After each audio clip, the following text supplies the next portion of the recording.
বিয়ে করেছি, হয়তো আমি নিজ ইচ্ছায় পালিয়ে এসে বিয়ে করেছি, কিন্তু কিন্তু এটা আমার অপরাধ। কিন্তু তাই বলে তোমরা জীবনটা এভাবে নষ্ট করে দিতে পারো না। আমার আব্বু আম্মু যে অপহরণের মামলা দিয়েছে সেটা পুরোপুরি মিথ্যা। আমি নিজ ইচ্ছায় আসছি। আসসালামু আলাইকুম, আমার নাম সাদিয়া সুলতানা পুষ্প।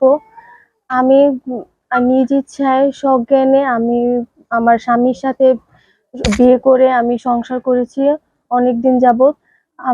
আমি সন্তান সম্ভবা, কিন্তু আমার আব্বু আম্মু বিভিন্নভাবে কেস মামলা করে আমাদের হয়রানি করছে, পুলিশ নির্যাতন করছে।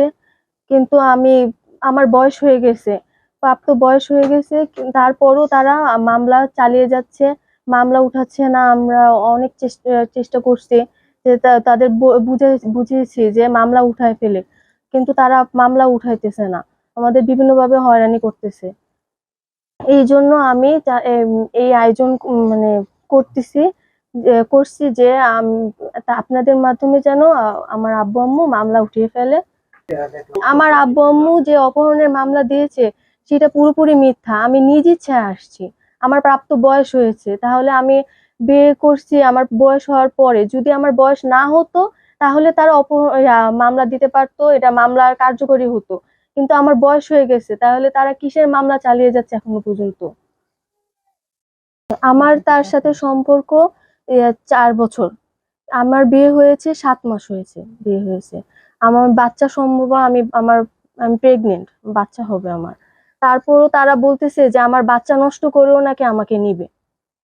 বিয়ের পর থেকে এখন পর্যন্ত আমি আলহামদুলিল্লাহ অনেক ভালো আছি। শ্বশুর শাশুড়ি আমাকে অনেক আদর করে, অনেক যত্ন নেয়। যদি যত্ন না নিত তাহলে তো আমার আব্বু আম্মুর সাথে আমার আব্বু আম্মু যখন নিতে এসেছিল আমাকে, তখন তো আমি তাদের সাথেই চলে যেতাম। আমার শ্বশুর শাশুড়ি আমাকে অনেক আদর করে, অনেক যত্ন নেয়, তাই আমি আমার আব্বু আম্মুর সাথে যাইনি। আমি আমার শ্বশুর শাশুড়ির সাথে অনেক ভালো আছি। কিন্তু তারা এটা মানতেছে না, তারা বলতেছে যে আমার বাচ্চা নষ্ট করে হলেও আমাকে নিয়ে যাবে এখান থেকে।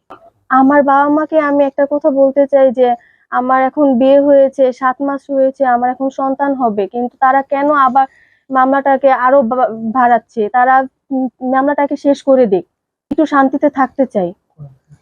কয়েকদিন পর পরই পুলিশ নিয়ে আমাদের হয়রানি করছে। আমার বাবা মাকে আমি একটা কথাই বলবো যে শুনো আব্বু আম্মু, যে আমি বিয়ে করেছি, হয়তো আমি নিজ ইচ্ছায় পালিয়ে এসে বিয়ে করেছি, কিন্তু কিন্তু এটা আমার অপরাধ। কিন্তু তাই বলে তোমরা জীবনটা এভাবে নষ্ট করে দিতে পারো না। আমার এখন বিয়ে হয়েছে, 7 মাস হয়েছে, আমার এখন সন্তান হবে, তোমরা তারপরও বলতেছো যে এখনো আমাকে বাচ্চা নষ্ট করে আমাকে এখান থেকে নিয়ে যাবে।